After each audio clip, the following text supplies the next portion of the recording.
Aktres na si Christine Reyes, game na nakikipag-bonding sa barkadahan nina Marco Gumabaw at Dominic Roque ng Muya Squad. Bea Alonzo, ma-attitude, hindi marunong makisama sa mga kaibigan ni Dominic. Puring-puri ngayon ng mga netizens, ang aktres na si Christine Reyes, habang lumabas naman daw ang totoong ugali ng aktres na si Bea Alonzo. Hindi mapigilang maihantulad ng mga netizens, ang aktres na si Bea Alonzo, sa girlfriend nitong si Marco Gumabaw na si Christine Reyes, dahil recently nga ay spotted sina Christine Reyes at Marco Gumabaw, sa recent get-together ng barkada nina Dominic Roque ng Muya Squad.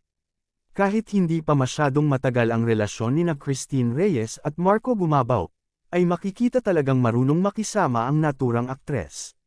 Sa reels na inupload ni Dominic Roque sa kanyang Facebook account, ay makikitang nagbabanding sila kasama ang kanyang malalapit na kaibigan na sina Khalil Ramos, Gabby Garcia, Patrick Sugi, Ariel Garcia, Marco Gumabaw at nandun din ang kanyang girlfriend na si Christine Reyes.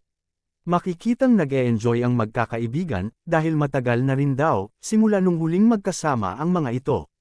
Ngunit tila may hinahanap ang mga netizens sa naturang video.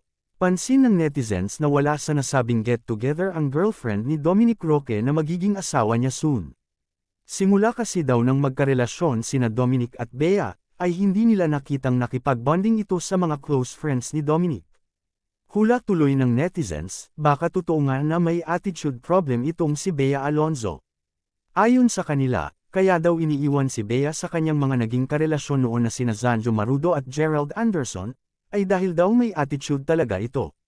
Dagdag pa ng ilan, nagmumukhang kawawa daw tuloy si Dominic, dahil hindi marunong makisama ang kanyang fiancé.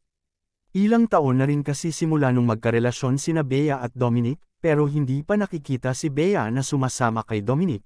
Sa tuwing may event itong dadaluhan, kung saan nandun ang kanyang mga kaibigan sa showbiz man, o maging sa vlogging industry. Dagdag pa ng netizens, kung totoo man na may attitude problem talaga itong si Bea, ay tama lang daw na hindi matutuloy ang kanilang kasal. Dahil baka mauwi lang daw, ito agad sa hiwalayan.